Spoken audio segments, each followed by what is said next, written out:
तानि सर्वाणि संयम युक्त असित मत्परः वशे हि यस्येन्द्रियाणि तस्य प्रज्ञा प्रतिष्ठितः। प्रस्तुत प्राप्त समय यादच्या या प्रवचन रूपी सेवेकरिता घेतलेला श्लोक गीतेतील अध्याय क्रमांक 2 अर्थातच दुसऱ्या अध्यायातील श्लोक क्रमांक 61 आणि ह्या 61व्या श्लोकामध्ये भगवंत या ठिकाणी आपल्याला मार्गदर्शन करतात।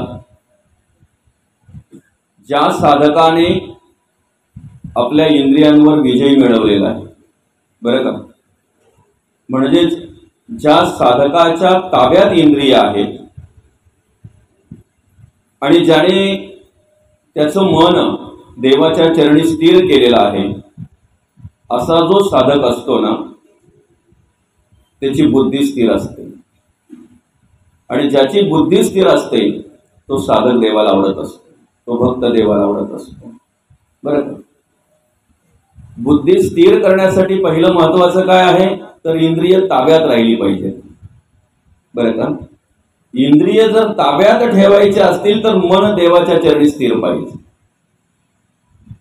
इंद्रिय जर ताब्यात असतील, मन जर देवाच्या चरणी स्थिर असेल तर अशा साधकाची बुद्धी स्थिर असते आणि स्थिर बुद्धीचा साधक देवाला आवडतोय।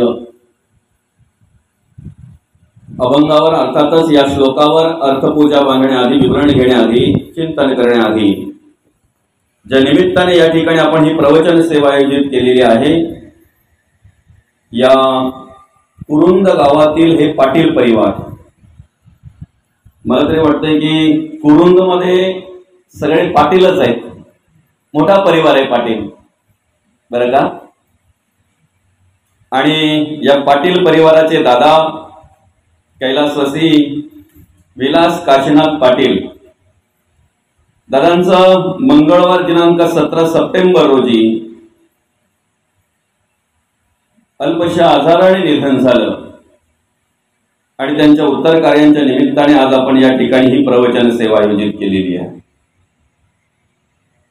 खरं तर 83,99,999 योनीतून मुक्त होण्याचा मार्ग म्हणजे हा नरदेह आहे, हा मनुष्य देह आहे। पुनरपि जननम पुनरपि मरणम पुनरपि जननी जठरी शयनम, ह्या राडगाड्यातून मुक्त होण्याचा मार्ग म्हणजे नरदेह आहे, मनुष्य देह आहे। मौलींच्या भाषेत सांगायचं झालं म्हटल्यानंतर उपजे ते नासे आणि नासे ते पुनरपि दिसे, हे घटिका यंत्र तैसे परिभ्रमे का।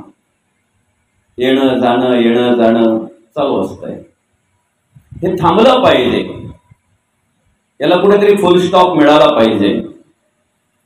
मुक्त होण्याचा मार्ग जर असेल तर हा मनुष्य देह आहे, हा नरदेह आहे। इतर प्राण्या पक्ष्यांचा जर आपण विचार केला, इतर जीवांचा जर आपण विचार केला तर सगळ्यात श्रेष्ठ हा मनुष्य देह आहे, बरं का, सगळ्यात श्रेष्ठ मनुष्य देह आहे। कारण इतर जीवांची निर्मितीचा जर विचार केला तर श्वेदज, अंडज, जारज आणि उद्भिज याच 4 खाणीतून त्या जीवांची उत्पत्ती आहे। पण त्या ठिकाणी त्या जीवांची उत्पत्ती करत असताना माणसाची उत्पत्ती ज्या निमित्ताने केलेली आहे ते निमित्त वेगळं आहे। या मनुष्य देहाची जी निर्मिती केलेली आहे, या मनुष्य देहाची जी रचना केलेली आहे, या मनुष्य देहाला जो जन्माला घातलेला आहे त्याला कारण वेगळं आहे, त्याला निमित्त वेगळं आहे। आपण जर विचार केला तर 83,99,999 योनी आहेत आणि सगळ्या योनींचा जर विचार केला माणसासारखं नाहीये। मनुष्य उभ्या करण्याचा आहे, विशेष बुद्धी आहे, जगण्याचं स्वतंत्र आहे। परा, पश्चंती, मध्यमा आणि वैखरी या 4ही वाचा माणसाला दिलेली आहेत, बोलू शकतो माणूस। भगवंताचं स्तवन घडावं म्हणून ती वैखरी दिलेली आहे, म्हणून ती वाचा दिलेली आहे, त्या भगवंताचं नामस्मरण घडावं। जी जी इंद्रिय भगवंताने आपल्याला दिलेली आहेत ना ती आपल्या सुखासाठी सुखकारक आहेत, आपल्यासाठी हितकारक आहेत। फक्त त्या डोळ्यांचा वापर कशासाठी करायचा हे ज्ञान आपल्याला पाहिजे, त्या कानांचा वापर कशासाठी करायचा हे ज्ञान आपल्याला पाहिजे, पण प्रत्येक इंद्रियाचा वापर आपण कशासाठी करायचा हे ज्ञान आपल्याला हवं आहे, बरं का? हे ज्ञान आपल्याला पाहिजे. डोळे जे आहेत ना, ज्या वेळेला आमचे भगवंताचं रूप पाहत असतात ना, त्यावेळेला ते शोभून दिसत असतात, त्यावेळेला ते शोभून दिसत असतात. शास्त्रामध्ये मांडलेलं आहे, शास्त्रामध्ये सांगितलेलं आहे, आमचे हात दान करताना शोभतात, बरं का? हात जे आहेत ना ते दान करताना शोभतात. आमचे पाय आमच्या संसार प्रपंचासाठी खूप धावपळ करत असतील, पण ज्या वेळेला ते परमार्थासाठी फिरतात की नाही, ज्या वेळेला ते भक्ती तीर्थयात्रेसाठी जातात की नाही, त्यावेळेला ते शोभून दिसत असतात. अर्थात या देहाची रचना करत असताना भगवंताने इंद्रिय दिली, कान, नाक, त्वचा, डोळा, जीभ, कर्मेंद्रिय दिली, वाचा, पाणी, पाद, शिक्षण आणि गुद, विषय पंचक दिले, शब्द, स्पर्श, रूप, रस आणि गंध. कुठलं इंद्रिय कुठल्या कामानिमित्त दिलेलं आहे हे ज्ञान नसल्यामुळे त्या इंद्रियांनी नको ती कर्म करायला घेतली, जाणीव नसल्या कारणाने. कुठला विषय कशासाठी या ठिकाणी भगवंताने आम्हाला दिलेला आहे त्याची जाणीव नसल्या कारणाने काय झालं, जी कर्म आमच्याकडून व्हायला पाहिजे, जी कर्म आमच्याकडून घडायला पाहिजे, ती कर्म न घडता भक्तीसती कर्म आणि त्या कर्माच्या अधीन आम्ही झालो. का? जाणीव नाही आम्हाला. आमचे डोळे पाहतात ना, दृष्टी आहे तोपर्यंत आम्ही जग पाहत असतो, पण हे जग पाहत असताना त्या जगातून आम्ही काय पाहायचं आहे हे ज्ञान आम्हाला नाही आहे, ही जाणीव आमच्या डोळ्यांना नाही आहे.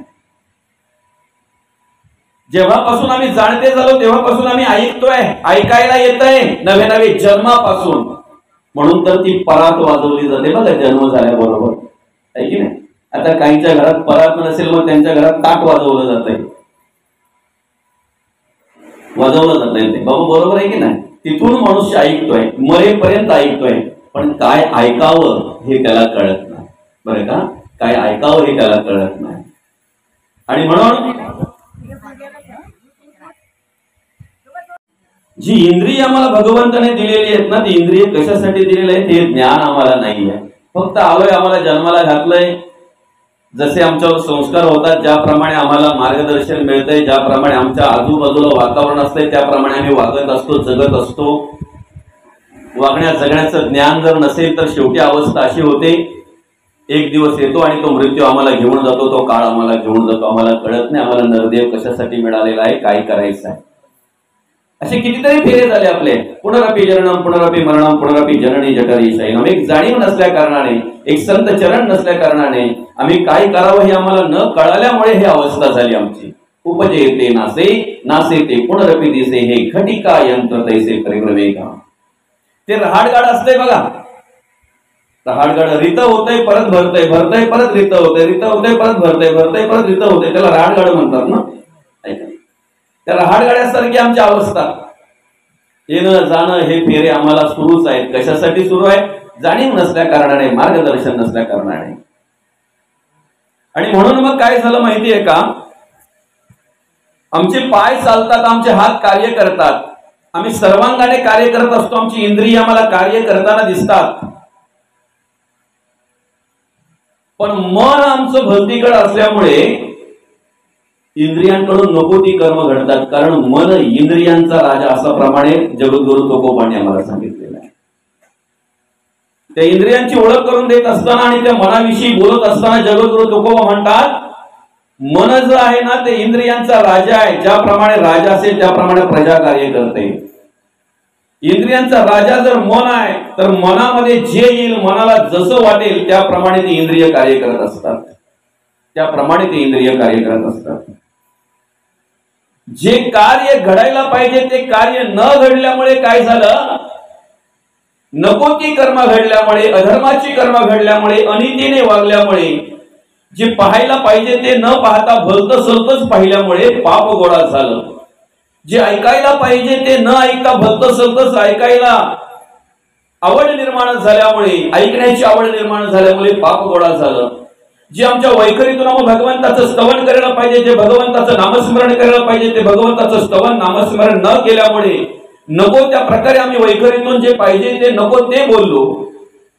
त्यामुळे काय झालं, पाप गोळा झालं. आमची इंद्रिय कार्य करतात ना, कार्य करताना दिसतात, पण आम्ही पाप कर्म करतोय की पुण्य कर्म करतोय याची जाणीव नसल्यामुळे शेवटी काय झालं, आमच्या पदरामध्ये शेवटपर्यंत दुःखच प्राप्त झालं. कारण पापाचं फळ ते दुःख आहे. पापाचं फळ ते दुःख आहे.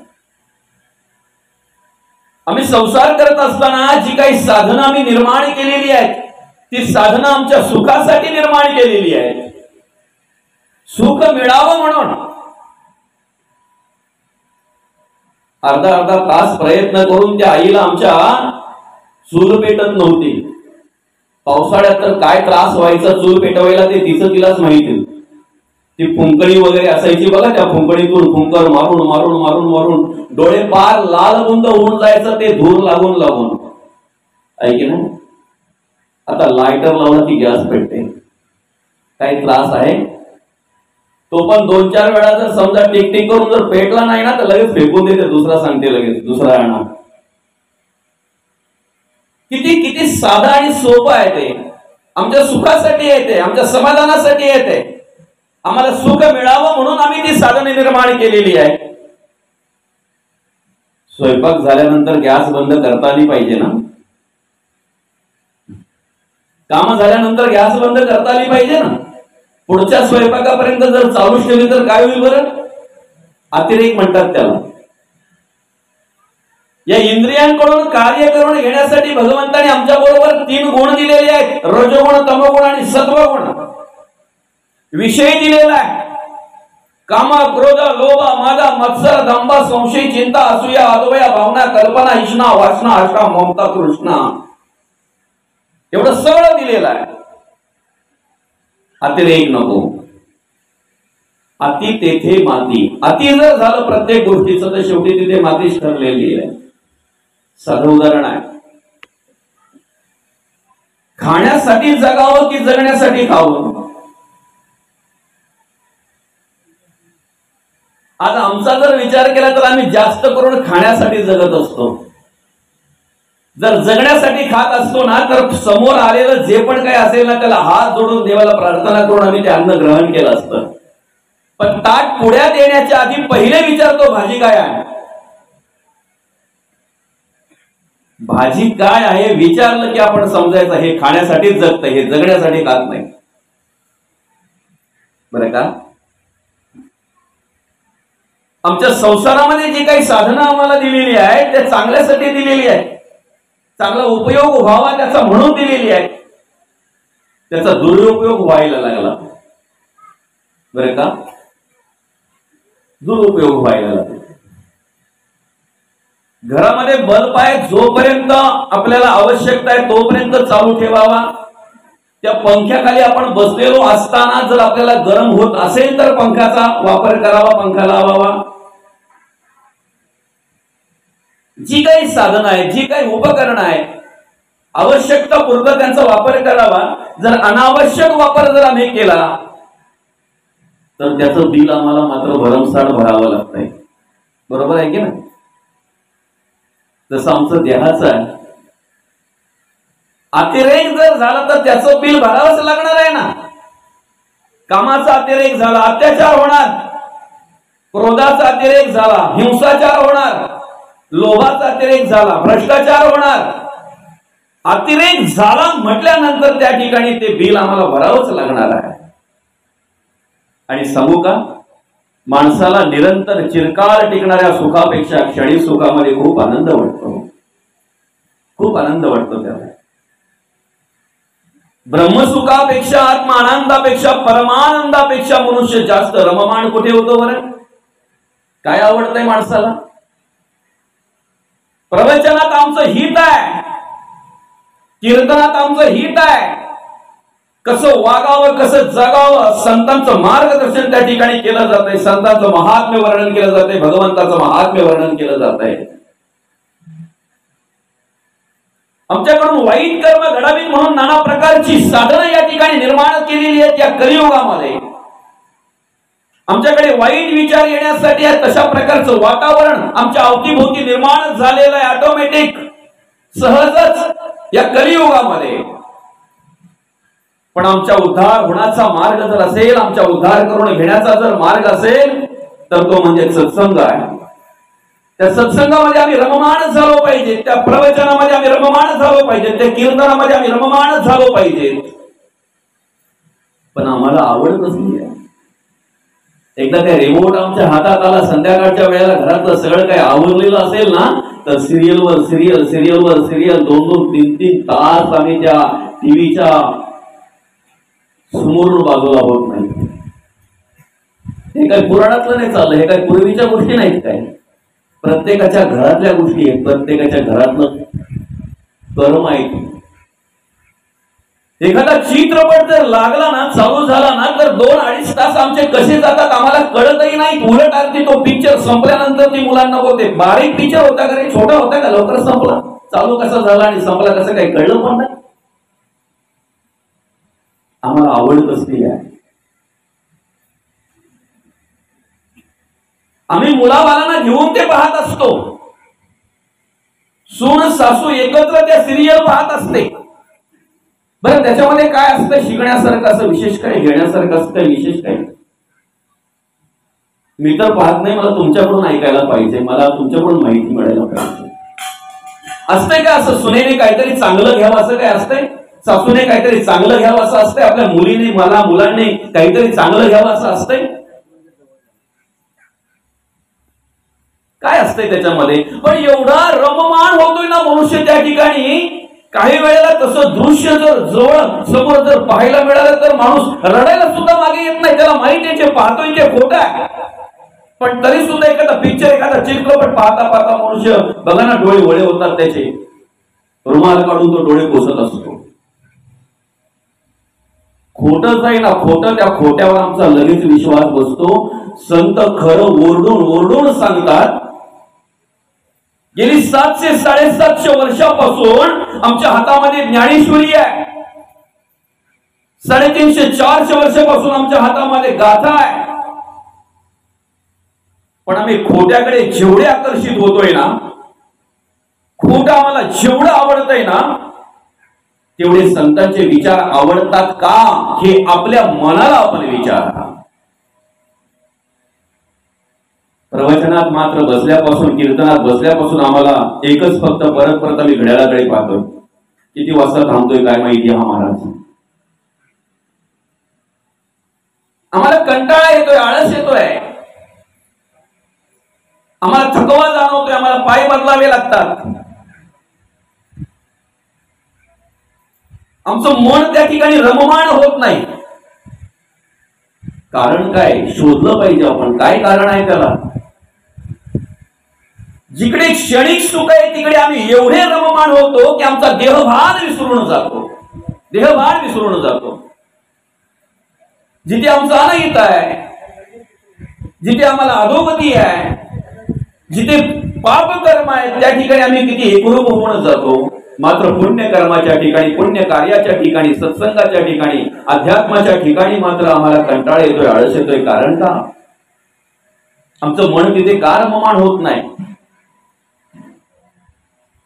त्या मनाची ओळख करून देत असताना कवयित्री म्हणतात, मन वढाय वढाय उभ्या पिकातील ढोळ, किती हाकया फिर येत पिकावर. बरं का?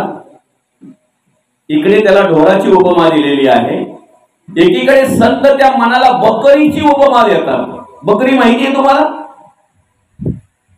किती जरी खाऊन आली ना, कितीही तिला सकाळी चरायला सोडा,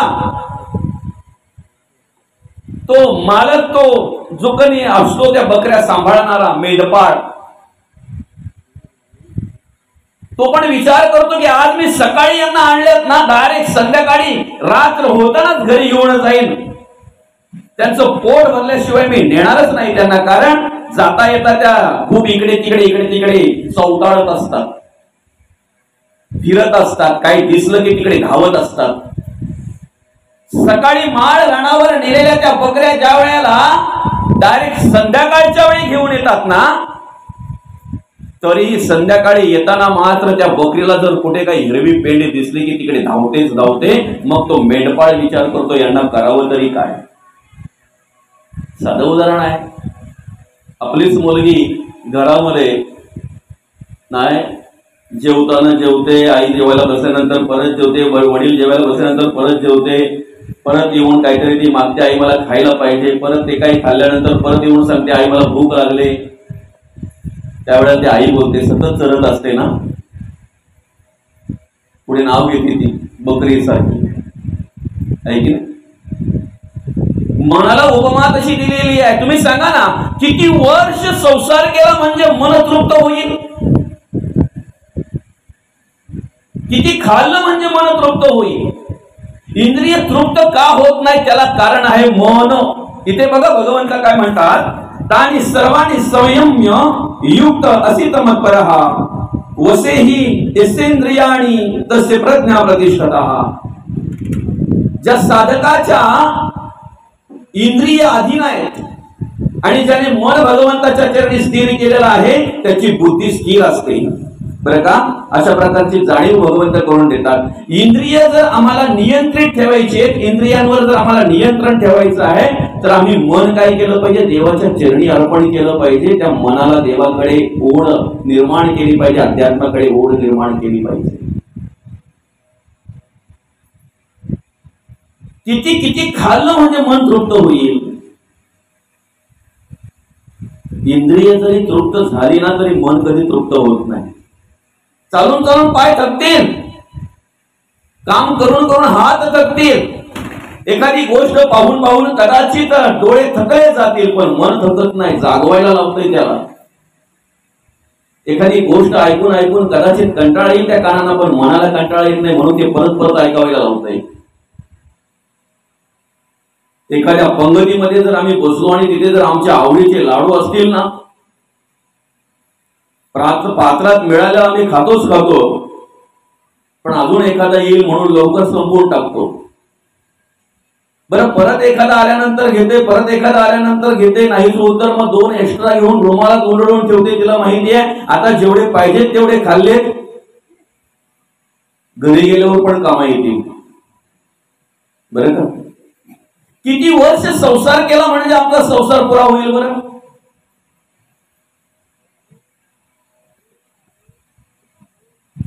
गावामध्ये कार्यक्रम असल्यानंतर अगदी ग्रामस्थांची गावकीची भांडी असायची. तुमच्याकडे होती का, आहेत का आता, होती गावकीची भांडी आपली असायची नाही का दादा. कोणाकडे पण कार्यक्रम असला का ती घेऊन जायची. तुम्ही सुरुवातीला जेवढी घेतली तेवढीच आहेत का दरवर्षी कमी होतात. म्हणजे आमच्या गावात तर कमी होतात, आता तुमच्या गावात काय ते मी इथे काही सांगू शकत नाही. होतात ना, मग ते काय पडग्याला जातात का, इकडे काय खालिंगला जातात का. गावकीची भांडी जी कमी होतात दरवर्षी 4 चमचे एक्स्ट्रा आणायला लागतात, 4 बादल्या एक्स्ट्रा आणायला लागतात. बरं का, ते जातात कुठे. किती वर्ष संसार केला म्हणजे आमचा संसार पूर्ण होईल. इंद्रिय थकतात, इंद्रिय तृप्त होतात, मन कधी तृप्त होत नाही. आणि म्हणून भगवंत म्हणतात या ठिकाणी काय केलं पाहिजे, आपण ते मन देवाच्या चरणी स्थिर केलं पाहिजे.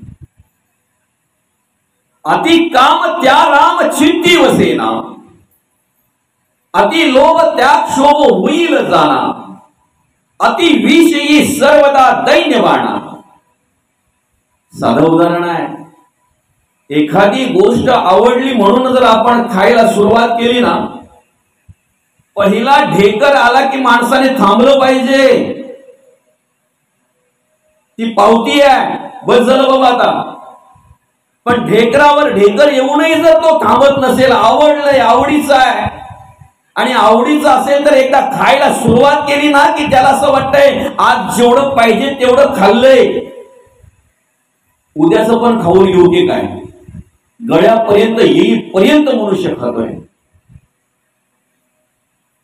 कधीतरी स्वतःचा स्वतः विचार करा. ज्या वेळेला आपण प्रमाणापेक्षा जास्त जेवण करतोय ना त्यावेळेला आपल्याला लगेचच असं आपण म्हणतो झोप आली खूप जेवलो म्हणून. झोप नाही, ती पण एक नशा आहे, ती पण एक नशा आहे.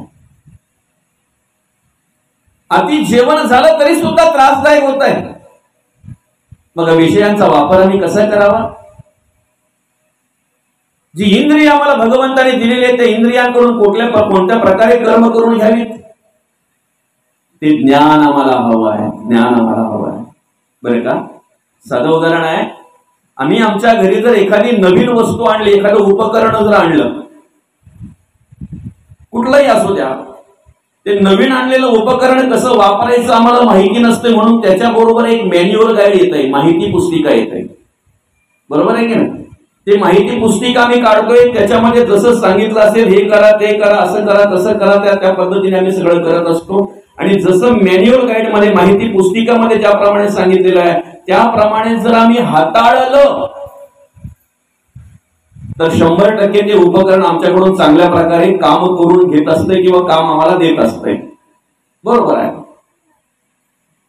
आम्हाला जो इंद्रिय भगवंताने दिलेले आहेत, आम्हाला जो देह भगवंताने दिलेला आहे, याचं ज्ञानच नाही आम्हाला कशा प्रकारे वापरायचं ते. मग शेवटी काय होतंय, आता शेजाऱ्यांकडे वॉशिंग मशीन आली म्हणून ही नवऱ्याच्या मागे लागली. आपल्याला पाहिजे म्हणजे पाहिजे, आणा म्हणजे आणा. बरं का? तर त्यांनी विचार केला, बाई नाराज नको, शेजाऱ्यांकडे आणले, आपण पण आणायला पाहिजे, म्हणून त्यानेही आणले ऑटोमॅटिक वॉशिंग मशीन घेऊन आला. तो वापरताना कधी बघितलं नाही, कशा पद्धतीने वापरतात हे तिला माहिती नाही. बरं का? पण तिला माहितीये कपडे अतिशय स्वच्छ व्हावेत, कपडे अतिशय चांगल्या प्रकारे त्यांचा मळ निघावा म्हणून रोज आपण पावडर वगैरे लावल्यानंतर, साबण वगैरे लावल्यानंतर कशाचा वापर करतोय? धोपाटण्यासकट तिने कपडे टाकले त्या मशीन मध्ये. आता अवस्था काय झाली असेल सांगा, काय झाली असेल अवस्था? आम्हाला इंद्रिय जी भगवंताने दिलेली आहेत ना, आम्हाला देह जो भगवंताने दिलेला आहे ना, ते देहाने कशा प्रकारे वागावं, कशा प्रकारे जगावं, कशा प्रकारे कार्य करावं, म्हणून ही ज्ञानेश्वरी आहे. मॅन्युअल गाईड आहे, गाथा आहे. ज्ञानेश्वरी गाथा आणि अतिशय साधा सोपा एक माहिती पुस्तिका म्हणजे हरिपाठ आहे. बरं का? हरिपाठाच्या एक अभंगाचा अभ्यास करावा आणि त्याप्रमाणे आम्ही जगण्याचा, वागण्याचा प्रयत्न करावा. आमचं जीवन सुंदर झाल्याशिवाय राहणार नाही, आमचं आयुष्य सुंदर झाल्याशिवाय राहणार नाही. डोळ्याने काय कार्य करावं? डोळे तुम्ही घ्यावं सुख, पहा पांडुरंगाचे रूप, पहा भगवंताचे रूप. ऐकावं तुम्ही कान पांडुरंगाचे गुणगान, घेई घेई वाचे गोड नाम विठोबाचे. मना तेथे धाव घेई राहा विठ्ठलाचे पायी. आमच्याकडून वाईट कर्म घडत असताना पाप गोळा होतंय. त्या पाप गोळा झाल्यानंतर काय होतंय, काळाच्या तावडीत आम्ही सापडलेलो असतोय. पण अशा अवस्थेत सुद्धा आमच्याकडचा लोभ आम्हाला सुटत नाही, आम्हाला काम सुटत नाही, आम्हाला क्रोध सुटत नाही, आमच्याकडचे वाईट विचार आम्हाला सुटत नाही, त्यांचा त्याग करता येत नाही. एक त्याचा दृष्टांत देत असताना संत म्हणतात, साप बेडका ते गिळी आणि बेडूक माशा ते कवळी. बरं का? सापाच्या तोंडात बेडूक आहे म्हणजे त्या बेडकासाठी तो साप काळ आहे. समजतंय ना? बेडकासाठी साप कोण आहे? काळ आहे. तो कोणाच्या ताब्यात आहे? कोणाच्या तावडीत आहे? तो बेडूक काळाच्या तावडीत आहे. जर सापाच्या तोंडामध्ये बेडूक आहे तर त्या बेडकाच्या पुढे आलेली मांस तो बेडूक खातोय. त्याला एवढं कळायला नको का? जर मीच त्या काळाच्या तावडीत आहे, मीच जर त्या सापाच्या तोंडामध्ये आहे, तर मी खाल्लेल्या माशांचा कोणाला उपयोग होईल? आमची अवस्था बघा ना काय आहे.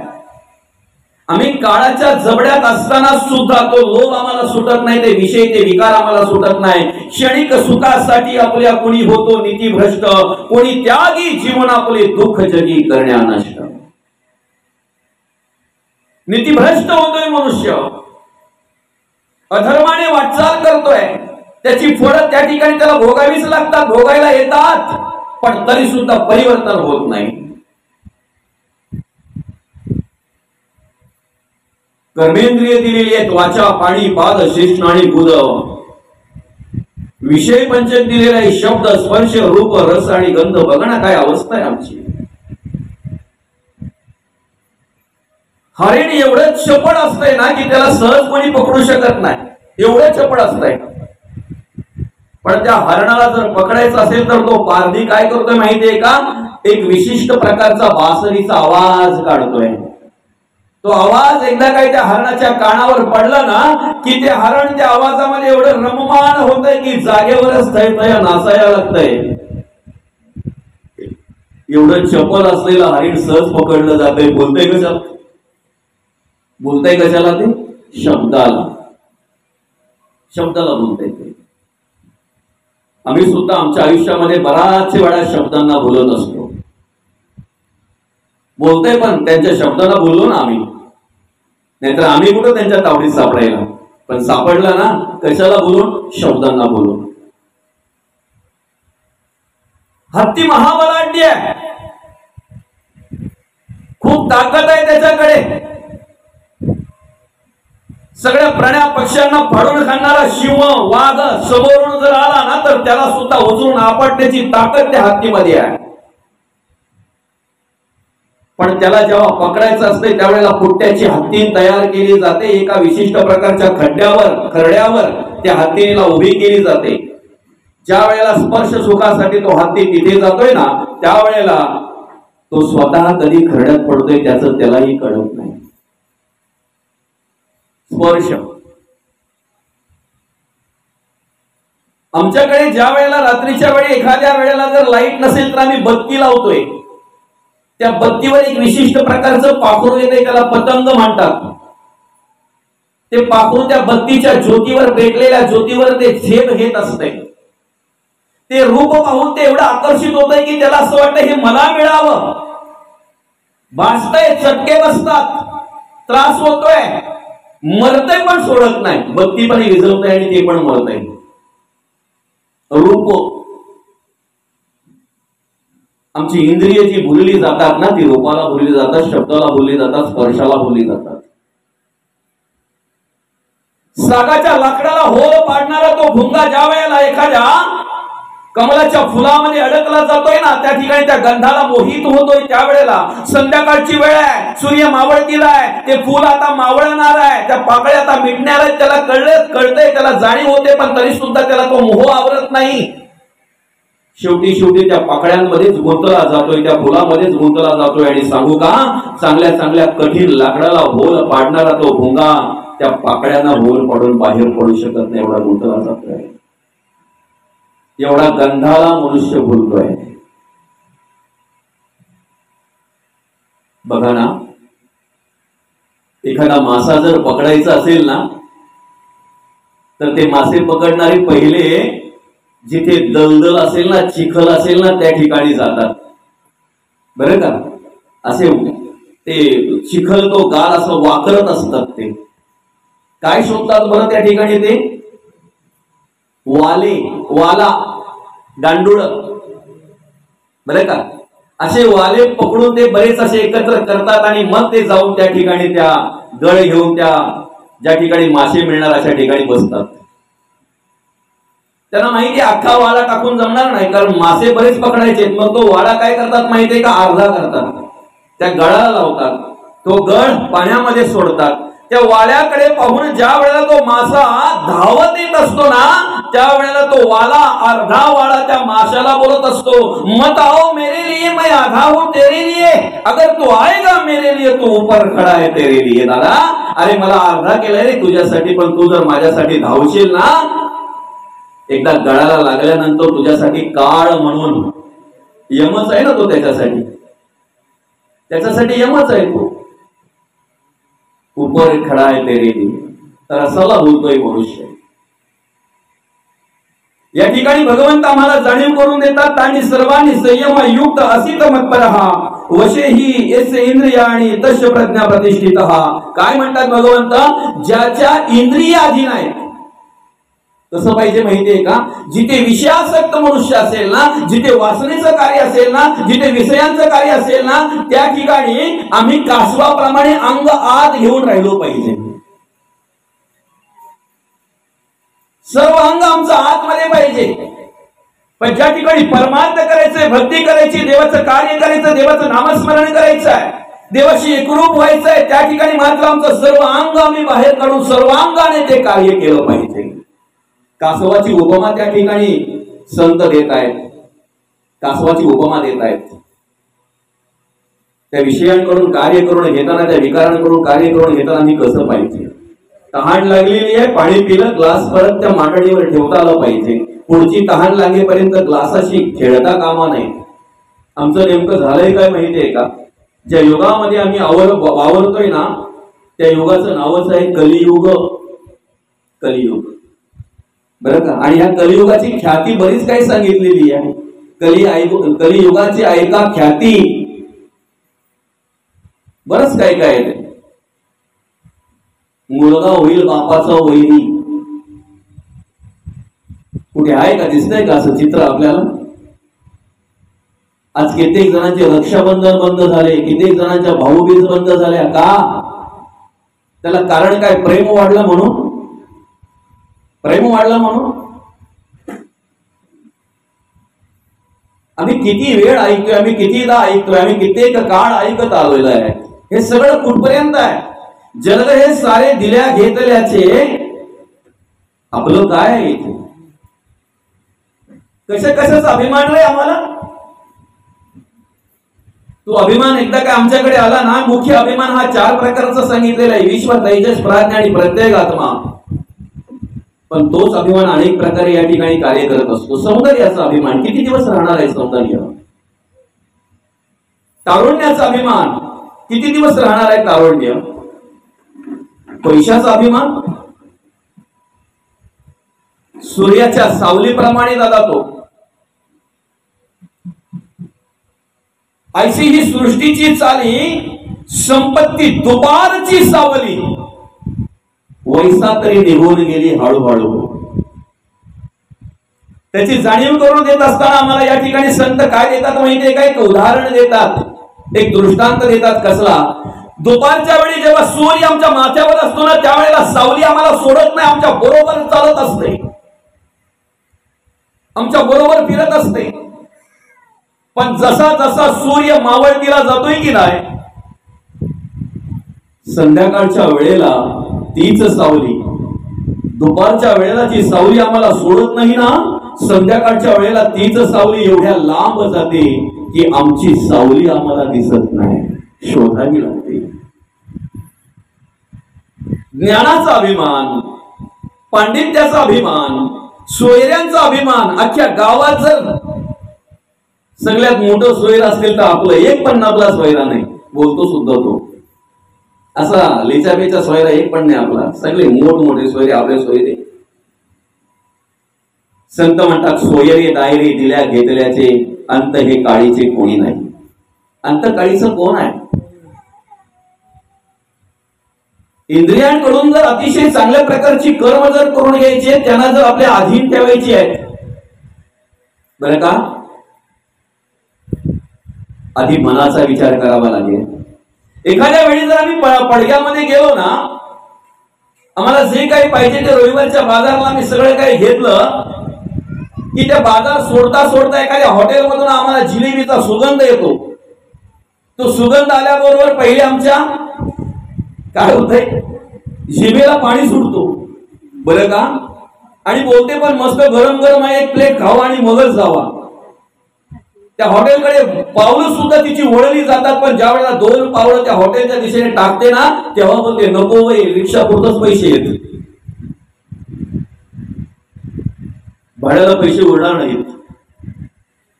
मी म्हणेन कदाचित तिच्या इंद्रियांनी अर्थातच तोंडाने खाल्लं नाही, पण मन खाऊन मोकळं झालं, मन खाऊन मोकळं झालं.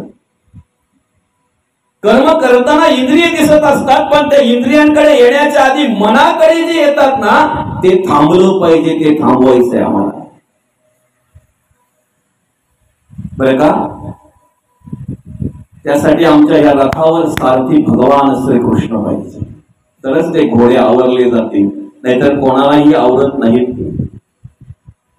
कित्येक वर्ष तपश्चर्या करणारे आणि त्यांच्या ताब्यात जर मन राहत नाही, कित्येक वर्ष, आम्ही कोण आहेत? कोण आहेत आम्ही? बघा ना, किती साधा आणि सोपं या ठिकाणी भगवंताने आम्हाला जाणीव करून दिलेली आहे. किती साधा आणि सोपा मार्ग भगवंताने सांगितलेले. काय म्हणतात देव भगवंत? ज्या साधकाच्या इंद्रिय ताब्यात आहे, इंद्रिय ताब्यात, आणि ज्याने मन माझ्या चरणी अर्पण केलेलं आहे, त्याची बुद्धी स्थिर असते, आणि ज्याची बुद्धी स्थिर असते तो साधक भगवंताला आवडत असतो, तो साधक भगवंताला आवडत असतो. पाप काय आणि पुण्य काय ज्या दिवशी आम्हाला कळेल ना, त्या दिवशी 100% पापाची कर्म आम्ही त्यागायला लागू. पापाची कर्माचा आम्ही त्याग केल्याशिवाय राहणार नाही. पण आम्ही भ्रमात आहोत ना, आम्ही अज्ञानामध्ये, अंधश्रद्धेमध्ये वावरतोय. आम्हाला कळत नाही की आम्ही काय केलं पाहिजे, कशा प्रकारे जगलं पाहिजे, कशा प्रकारे वागलं पाहिजे. एकदा काय करते कमवते झालो ना, आम्हाला एकदा काय ती जाणीव निर्माण झाली ना त्या पद्धतीची, संसाराची, प्रपंचाची, की आम्ही खूप काही काबाड कष्ट करत असतो, आम्ही धावपळ करत असतो, आम्ही राबत असतो, आम्ही हाडाचं काढा करतोय, रक्ताचं पाणी करतोय, शेवटच्या श्वासापर्यंत आम्ही राबत असतोय, मनाने सुद्धा आणि सर्वांगाने सुद्धा राबत असतोय, सर्वांगाने सुद्धा राबत असतोय. पण आम्हाला जाणीव कधी होती माहितीये का? ज्या वेळेला आमचा देह थकला जातोय, क्षीण झाला जातोय, हातपाय चळचळा कापायला लागतात, एखाद्या कोपऱ्यामध्ये जेव्हा आम्ही बसतोय, आवाज देऊन बाई आवाज घेत नाही, आवाज देऊन सुनाना आवाज सावूनही न गेल्यासारखं करतात, नातवंड आमची चेष्टा करायला लागतात, मुलं मला आम्हाला बोलायला लागतात, बाबा तुम्हाला काही कळत नाही, तुम्ही फक्त गप्प बसून घ्या. त्यावेळेला एकटाच बसून कोपऱ्यामध्ये विचार करतोय, आयुष्यभर धावपळ केली नाही, हाडाची काढा केली, रक्ताचं पाणी केलं, जरा सुद्धा स्थिर राहिलो नाही, जरा सुद्धा माझा स्वतःचा विचार केला नाही. मी जगलो ना माझ्या मुलांसाठी, माझ्या संसारासाठी, माझ्या प्रपंचासाठी, पण स्वतःसाठी मात्र जगाचं राहूनच गेले रे, स्वतःसाठी जगायचं राहूनच गेलं. मी आयुष्यभर कार्य केलं ना, कमवलं, साठवलं, गोळा केलं, मुलाबालांसाठी, माझ्यासाठी मी काय केलं? आणि म्हणून आपल्यासाठी जर आपल्याला करायचं आहे ना, तर पहिला प्रयत्न केला पाहिजे इंद्रिय आपल्या ताब्यात ठेवण्याचा, इंद्रिय ताब्यात ठेवण्याचा, बरं का. अनेक दृष्टांत आहेत, इंद्रिय कशा प्रकारे कार्य करत असतात बघा, कशा प्रकारे धाव घेत असतात. जोपर्यंत तारुण्य आहे तोपर्यंत कळत नाही, मस्त मौज मजा करत असतो.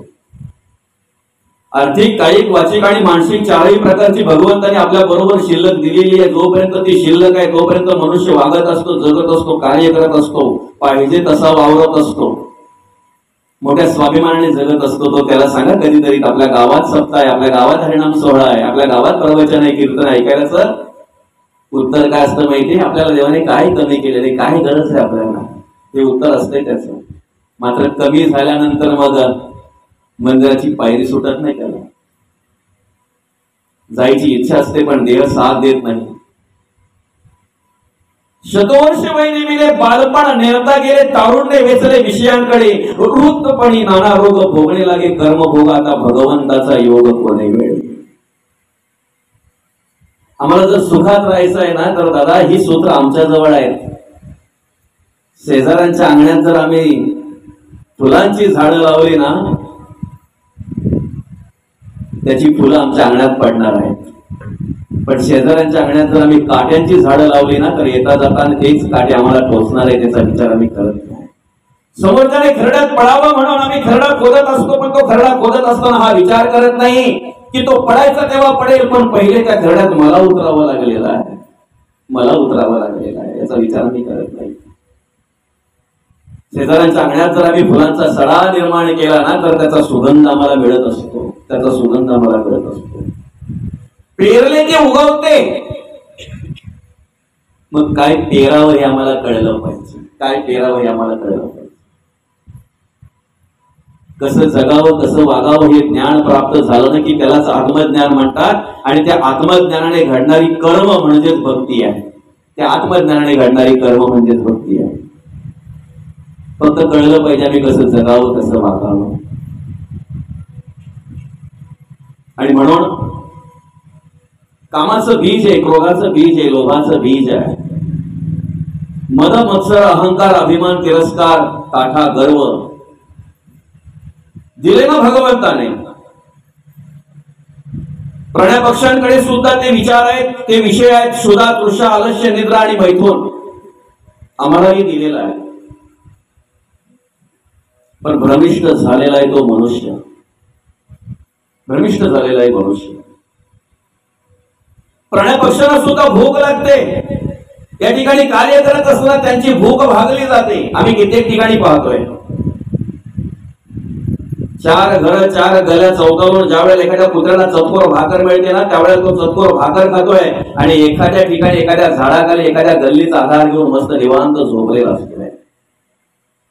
पण अशा निवांत झोपलेल्या कुत्र्याला बघितलं ना की माणसाला काय वाटतंय काय माहिती. काही ना सवय असते ती. त्याला नकळत एखादी दगड उचलायची फेकायची, त्याच्या लागली तो ओरडत गेला की याला आनंद वाटतंय. काय म्हणतात त्याला, पाप म्हणतात की पुण्य म्हणतात.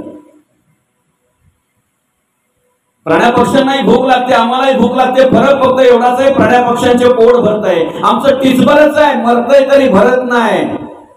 हे दुर्भाग्य आमचं. ही आमच्या जीवनाची व्यथा आहे, कथा ही आमच्या जीवनाची. तहान त्यांनाही लागते. क्षुधा तृषा आलस्य निद्रा मैथुन. आलस निद्रा त्या ठिकाणी आहे, उत्पत्ती ते सुद्धा करतात, आम्हीही करतोय. फरक काय आहे, आम्ही भ्रमिष्ठ झालेलो आहे. पर्णाली पाऊल उचले जीवसृष्टी विवेकी चाले, मनुष्य होऊन भ्रमाले काय निमित्त. एखाद्या पानावरती आडी असते की नाही, ती पुढे पुढे पुढे पुढे सरकते. बघा, निरीक्षण करा. तिला जर आधार मिळाला तर ती पान सोडते, आधार जर मिळाला नाही तर ती परत त्या पानावर परत येते, रिटर्न येते. का? तिला माहिती आहे जर पुढे जाईल तर पडेल, मरेल. जरा कुठे घरामध्ये काही झालं की 7व्या माळ्यावर जाऊन मनुष्य उडी मारतोय. सांगा ना, बघ ही आळी परवडली की माणूस परवडला? याला कारण काय? आमचे संस्कार, आमची कर्म. आणि म्हणून त्यासाठी ज्ञानाची गरज आहे. ज्ञानरूपी अग्नीमध्ये किती सामर्थ्य आहे याची जाणीव करून देत असताना भगवंत म्हणतात, ज्ञानाग्नी सर्व कर्माणी भस्मसात करू त्या अर्जुना. सगळ्या कर्माचं भस्म करण्याचं सामर्थ्य ज्ञानरूपी अग्नीमध्ये आहे. म्हणून त्या ज्ञानरूपी अग्नीमध्ये आमचं हे बीज आम्ही भाजून घेतलं पाहिजे, भाजून घेतलं पाहिजे. तो शेजारचा कारळी लावतोय, दरवर्षी कारल्याचं मस्त उत्पन्न काढतोय. तो सगळे गावातले विचार करायचे, आम्ही पण प्रयत्न केले, आम्ही पण लावून बघितलं, पण असा उत्पन्न एवढं पीक आमच्याकडे येत नाही. कुठून बी आणतोय, कुठून बी उपलब्ध करतोय,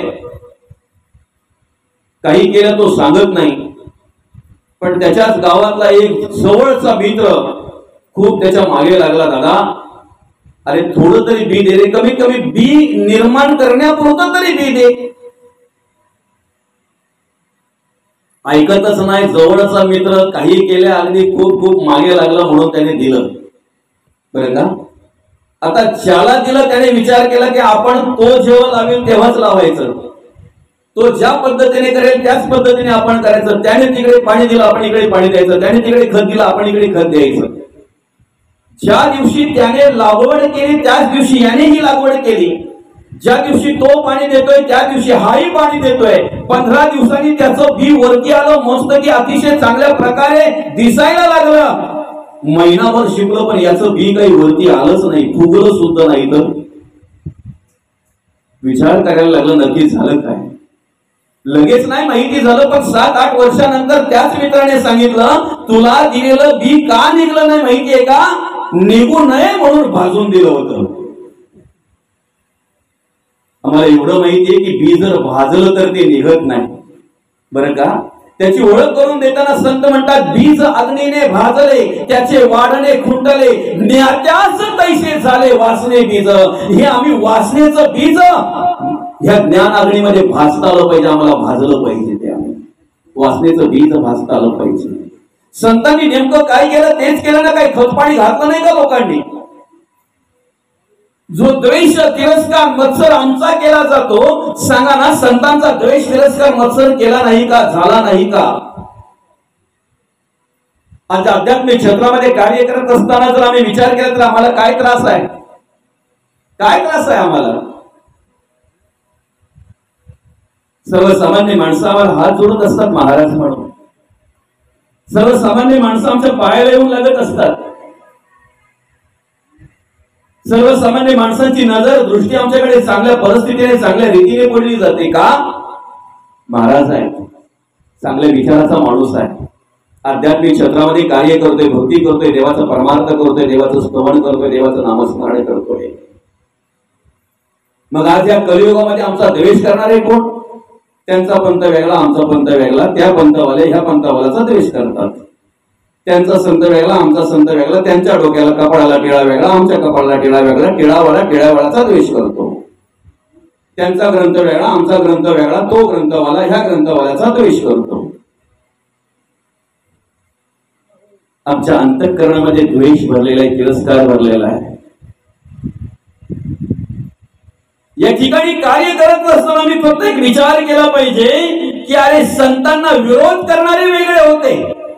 जगद्गुरु तुकोबांनी माऊलींचा द्वेष नाही केला, माऊलींनी ज्ञानोबांचा द्वेष नाही केला, नामदेव महाराजांचा द्वेष नाही केला, नामदेव महाराजांनी गोरोबा काकांचा द्वेष नाही केला, गोरोबा काकांनी जनाबाईचा द्वेष नाही केला, जनाबाईने मुक्ताईचा द्वेष नाही केला, मुक्ताईने कान्होपात्रेचा द्वेष नाही केला. पंथ वेगळे होते पण भगवंत एकच, पांडुरंग परमात्मा. जगद्गुरु तुकोबांनी चैतन्य संप्रदायामध्ये कार्य केलं, माऊली ज्ञानोबांनी नाथ संप्रदायामध्ये कार्य केलं, शांती ब्रह्मनाथ महाराजांनी दत्त संप्रदायामध्ये कार्य केलं. पण कधी कोणाचा द्वेष नाही केला, कधी कोणाचा मत्सर नाही केला. संसार केला त्यांनी, त्यांना समाधान प्राप्त झालं. त्यांनी सुद्धा आपल्या मुलाबालांचं संगोपन केलं, आपल्या घराला घरपण दिलं, नवे नवे घराचं मंदिरामध्ये रूपांतर केलं. समाधान प्राप्त झालं, त्यांना सुख प्राप्त झालं. आम्ही शोधलं पाहिजे या ठिकाणी जगता वगताना आम्ही कुठे कमी पडतोय, आम्ही कशात कमी पडतोय, कशात कमी पडतोय. आम्ही ज्या बीजाला आम्ही खत पाणी घालतोय ना, त्याला भाजता आलं पाहिजे. संतांनी ते बीज भाजलं. निंदकाचे स्वर नको माझ्या कानी. निंदकाचे स्वर जर माझ्या कानावर येत असेल ना, देवा मी बहिरा झालेलो बरा. अभद्र वाचा जर माझ्या मुखातून बाहेर पडत असेल, नको त्या प्रकारचे शब्द जर माझ्या मुखातून बाहेर पडत असतील, तर देवा मुखावर ना बघ, मी मुखावर ना. एखादी शेजारची काकू जर आम्हाला आमच्या सुनेविषयी काहीतरी सांगायला आली ना, तर तिला आम्ही पाणी देतोय, चहा देतोय, उलट आरती जेवायला पण आग्रह करतोय. थांब, तू जेवढी थांबशील ना तेवढं मला बरंच काही ऐकायला मिळेल. कसली आवड आहे रे आपल्याला. एखादी शेजारची काकू जर आमच्या सासूविषयी जर काही आम्हाला सांगायला आली ना, तर आम्हाला खूप आवडते. ते परत परत विचारते, असं का, तसं का, अशी बोलली का, तुमच्याकडे बोलली का, खरं आहे का. लगेच विश्वास बसतो, लगेच विश्वास बसतो. आणि ह्याच असुराचा आणि ह्याच असुरी शक्तीचा नाश करण्यासाठी त्या देवीला अनेक रूपामध्ये यावं लागलेलं आहे. ती देवी आज आमच्या अवतीभोवती कार्य करते, पण आम्हाला कळत नाही. तीच देवी आज आमच्या अवतीभोवती कार्य करते, पण आम्ही एवढे भ्रमिष्ट झालेलो आहेत ना.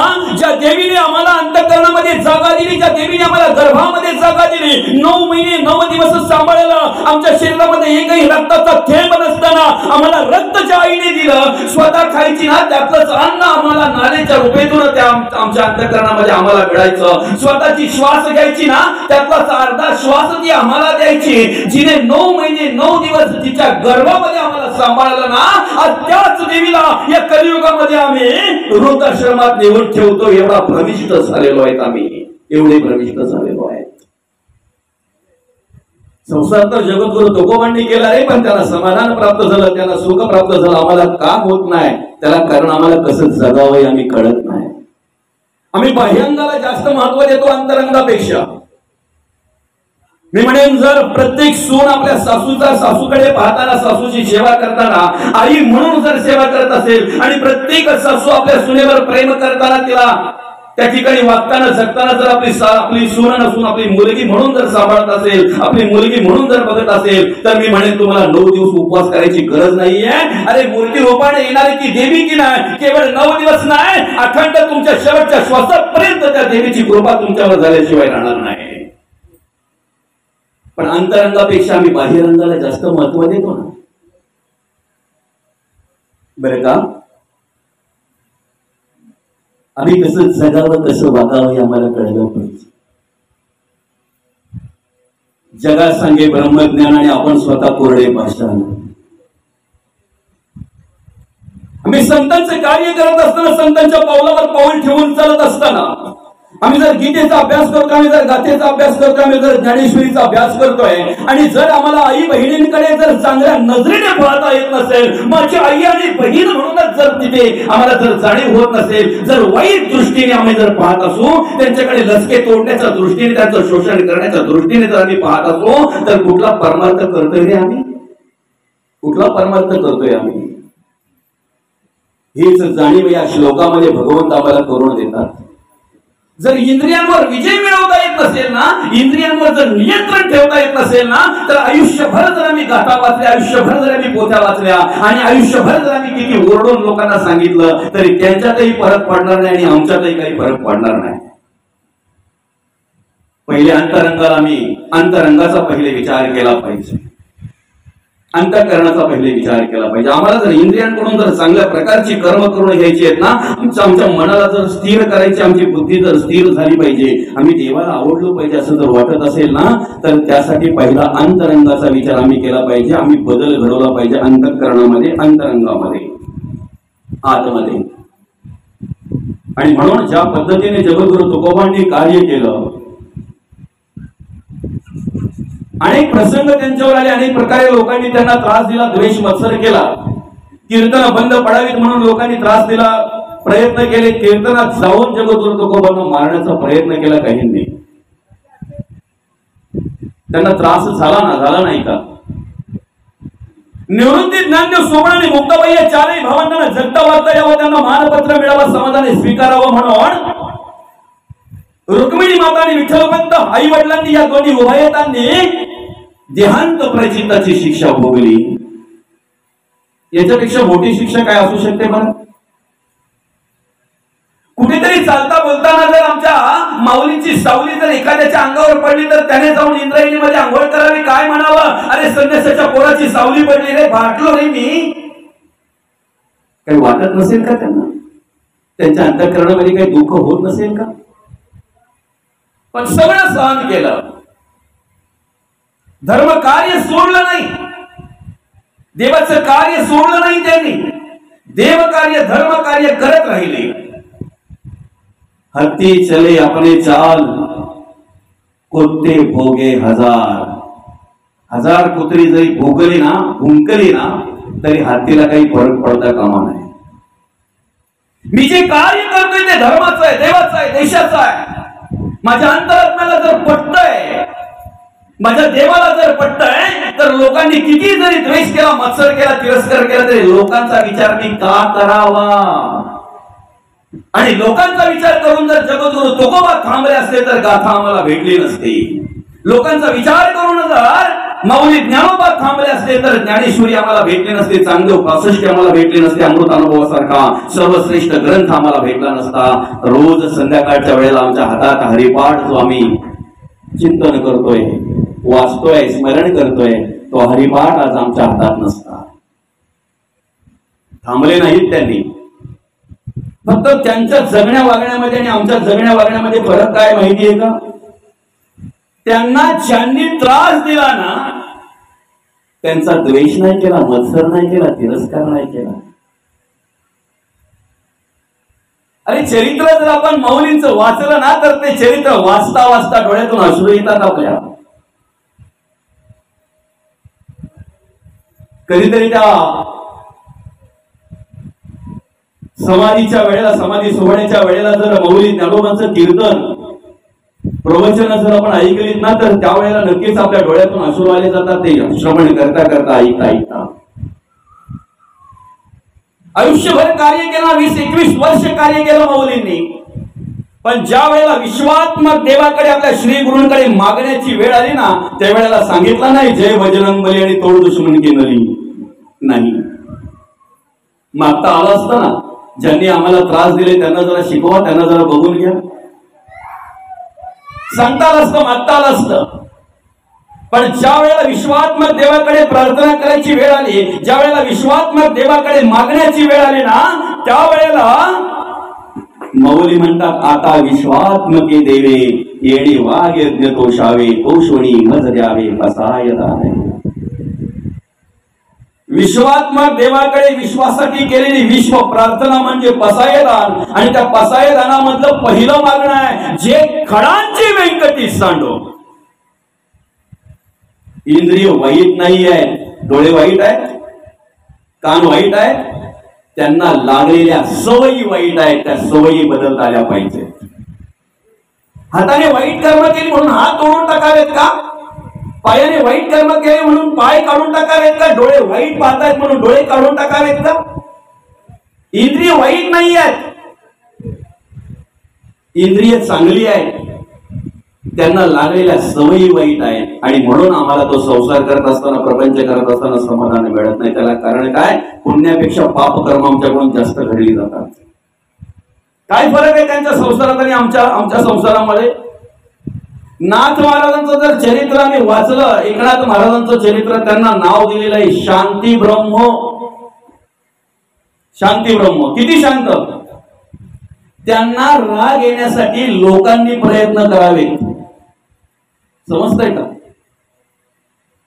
शांती ब्रह्म नाथ महाराजांना राग येण्यासाठी लोकांनी प्रयत्न करावेत. लोकांनी प्रयत्न करूनही शांती ब्रह्म नाथ महाराजांना कधी राग आला नाही, कधीच आला नाही. तिथे बोलता बोलता थुंका उडला तर लगेच समोरचा माणूस असे डोळे वटरून पाहतोय, तुम्ही काय आणि मी काय सर्व सारखेच. चालता चालता जर एखाद्याच्या लात लागली, पाय लागला चुकून, तरी तो बोलतोय दिसत नाही का पाय मारून चाललाय, हात जोडावे आणि बाजूला व्हावं. असं उल्लेख आहे चरित्रामध्ये. 108 वेळा तो येऊन थुंकला, त्याला हात जोडले आणि काय सांगितलं, दादा रे, अरे अनेक वर्ष या गंगेमध्ये मी स्नान करतोय, पण एकाच वेळेला 108 वेळा स्नान करण्याचा योग फक्त तुझ्यामुळे आज आला. तुझ्यामुळे धन्य झालो, महान आहेस तू, धन्य आहेस तू. त्यात नाथ महाराजांना राग यावं म्हणून ज्या वेळेला एका माणसाला पैशाची गरज होती, त्यावेळेला त्या चौकात बसलेल्या, नाक्यावर बसलेल्या लोकांनी सांगितलं रे 500 काय 1000 देतो, फक्त तो समोर जो आहे की नाही त्याला राग आणून टाकतो. चपली सकाळी घरात गेला तो. नाथ महाराज बोलतात एवढं प्रेम आमच्यावर की तुम्हाला चप्पल काढायला सुद्धा शुद्ध राहिली नाही, भान राहिलं नाही. बरं तसा देव घरात गेला, एवढं प्रेम आमच्यावर. काय श्रद्धा, काय निष्ठा तुमची हो. जेवायची वेळ झाली, नाथ महाराज जेवायला बसले, त्यालाही जेवायला वाढलं, आईसाहेब जेवायला वाढतायत, हा जाऊन त्यांच्या पाठीवर बसला. त्यावेळेला नाथ महाराज बोलतात अगं ऐकलं का, आपलं बाळ बघ तुझ्या पाठीवर बसलंय, सांभाळ, तुला त्रास झाला तरी चालेल पण ते पडलं नाही पाहिजे. उतरला, साष्टांग नमस्कार घातला नाथ महाराजांनी, मग सांगितलं महाराज चुकलो मी, माफ करा मला. अरे पण हे सर्व कशासाठी केलं? मग त्याने सांगितलं मला पैशाची गरज होती. चौकात नाक्यावर बसणाऱ्या माणसांनी सांगितलं नाक्यावर बसणाऱ्यांचे धंदे हेच असतात, आपण कुठे बसावं हेही आपल्याला कळलं पाहिजे, कुठे बसावं हेही कळलं पाहिजे. समजतंय ना? त्यांच्यात आणि आमच्यात फरक काय माहितीये का? नाथ महाराजांना राग यावा म्हणून लोकांना प्रयत्न करावा लागत होता. आम्हाला जर राग आला तर तो आम्ही शांत बसावं म्हणून घरातल्यांना पाया पडावं लागते. अहो तुम्ही महाराज आहात, तुमच्याकडे लोक वेगळ्या दृष्टीने पाहतायत, आता तुम्हाला हे शोभत नाही, तुमच्या तोंडातून एक शब्द सांगावं लागतंय. मग महाराजांनी समजावं मी किती मोठा महाराज आहे. बरं का? ज्या दिवशी आम्हाला प्रत्येक ठिकाणी आई बहीण दिसेल ना, त्या दिवशी खरा परमार्थ आमच्याकडून जाईल. ज्या दिवशी कुठल्याही प्रकारचे कुठल्याही जीवाचा आमच्याकडून मत्सर घडणार नाही, तिरस्कार घडणार नाही, त्या दिवशी खऱ्या अर्थाने आमच्याकडून परमार्थ घडेल. भगवंताच्या पांडुरंग परमात्म्याच्या कृपेने कष्ट करून, घाम करून, मेहनत करून, आमच्या बुद्धीचा सदुपयोग करून ज्या वेळेला आम्ही 2 पैसे मिळवतो की नाही, तेच 2 पैसे आम्हाला हितकारक असतील, सुखकारक असतील. बाकी गरीबाचं शोषण करून, गरीबाला लुबाडून, चोऱ्या माऱ्या करून, लुटून आणि शेतकऱ्याच्या योजना वरच्यावर खाऊन जर आम्ही ती संपत्ती, ते पैसे, ते द्रव्य जर आमच्या घरात आम्ही आणत असू ना, तर ती संपत्ती आम्हाला कधीही आम्हाला सुख देऊ शकत नाही. संपत्तीच काय, त्या संपत्तीवर पोचलेली संतती सुद्धा आम्हाला कधीही सुख देऊ शकत नाही. उत्तर तेवढंच सत्य आहे. आणि म्हणून किती सोपं आहे बघा. देवाला आपण आवडते होऊ. आम्ही बाह्यांगाचा विचार करतोय, मोठमोठी फळं वाहिली म्हणजे देवी आमच्यावर कृपा करेल. नाही, मोठा हार घातला म्हणजे देवी आमच्यावर कृपा करेल, देव आमच्यावर कृपा करेल. सुगंधी अगरबत्ती लावली, तुपाचा दिवा लावला म्हणजे देव आमच्यावर कृपा करेल, आम्हाला प्रसन्न होईल. बाह्यांगाची भक्ती झाली. संतांनी बाह्यांगाच्या भक्तीपेक्षा अंतरंगाच्या भक्तीला खूप महत्व दिलेलं आहे. ज्या दिवशी, ज्या वेळेला आम्हाला सर्वत्र देवाचं दर्शन